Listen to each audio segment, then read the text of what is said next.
আম তো সব পেকেই গেল, আচার করা হলো না। তাই ভাবলাম একটা গাছের আম একটু কাঁচা কাঁচাই আছে, সেটাই পেড়ে নিয়েছি আমের আচার করব বলে। হ্যালো এভরিওয়ান, কেমন আছেন সবাই? আশা করছি ভালো আছেন, সুস্থ আছেন। আজকে আমি আপনাদের সাথে শেয়ার করব আমি কিভাবে আম দিয়ে তেলের আচার করি।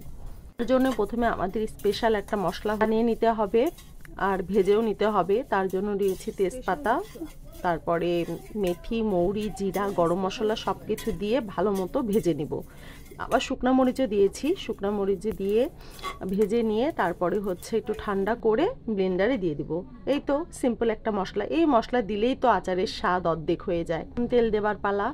তেল দিয়ে দিচ্ছি, সর্ষের তেল পরিমাণ মতো। আমি যেহেতু তিনটা আমের আচার করব, সেই জন্য এইটুকুই তেল দিয়েছি। এই তেলই এনাফ। আর হচ্ছে তেল গরম হয়ে গেলে ওর মধ্যে আমি গোটা শুকনো মরিচ, তারপরে হচ্ছে সর্ষে দিয়ে একটু ভেজে নেওয়ার পরে আমগুলো দিয়ে দিব। আমের আচার অবশ্য আজকে বানানোর তাড়াহুড়া করে বানানোর কারণ হচ্ছে আমার ননদিনী ডাকিয়ে এসেছে, ওই হচ্ছে নিয়ে যাবে আচার একটু, ওর জন্য একটু তাড়াতাড়ি করে আচারটা বানানো। হঠাৎ করে প্রিপারেশন নিয়ে তা হচ্ছে বানানো। আমগুলো আমি রেখে দিয়েছিলাম ফ্রিজে, বের করে নিয়ে জাস্ট কেটে আমি হচ্ছে আচার বানাতে শুরু করে দিয়েছি। ওকে একটু দিব তাই। আকাশেও কিন্তু ভালোই মেঘ, একবার অন্ধকার অন্ধকার হয়ে আসতেছে চার সাইড। আর কিভাবে যাবে সেটাও একটা কথা, তাই তাড়াতাড়ি করে করে দিচ্ছি। ওর ট্রেনের টাইমও হয়ে যাচ্ছে। আমগুলো দিয়ে আমি ভেজে নিব ভালো করে। আম ভেজে নিয়ে তার ভেতর আমি কিন্তু একটু হলুদ, লবণ, ঝালের গুঁড়ো আমি আমের সাথে মাখিয়ে রোদে দিইনি, আমি একবারেই দিই। এইভাবেই আমি আচার করি। কে কেমনভাবে করেন অবশ্যই কমেন্ট করে জানাবেন। আমি তো এইভাবেই করি। আর দুইবার এটা দিয়ে 2-3 বার হলো আমি আচার বানিয়েছি। আমি এই রেসিপিতেই আচার বানাই, তেলের আচার। লবণ, ঝালের গুঁড়ো দিয়ে একটু ভেজে নিব। তারপরে মশলাটা একবারে ঠান্ডা হয়ে গিয়েছে, এখন ব্লেন্ডারে ব্লেন্ড করে নেওয়ার পালা। একবারে বেশি গুঁড়ো করব না, একটু যাতে গোটা গোটা থাকে সেইভাবেই আমি গুঁড়ো করে নিয়েছি। একটু গোটা গোটা থাকলে কিন্তু ফ্লেভারটাও ভালো আসে আর মুখে একটু পরে ভালো লাগে খেতে।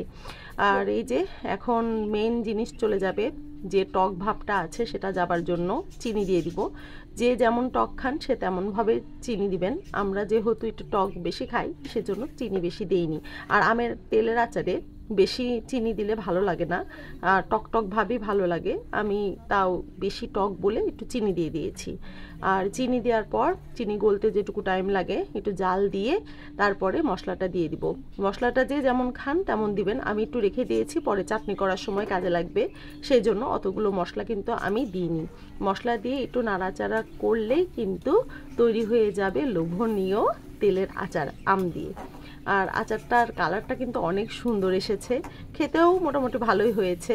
আচ্ছা, রান্নাটা কিন্তু আমার শেষ হয়ে যাচ্ছে, তো ভিডিওটি এখানেই শেষ করব। ভিডিওটি যদি ভালো লাগে অবশ্যই লাইক অ্যান্ড কমেন্ট করবেন। তো সবাই ভালো থাকবেন, সুস্থ থাকবেন, আচার বানিয়ে খাবেন।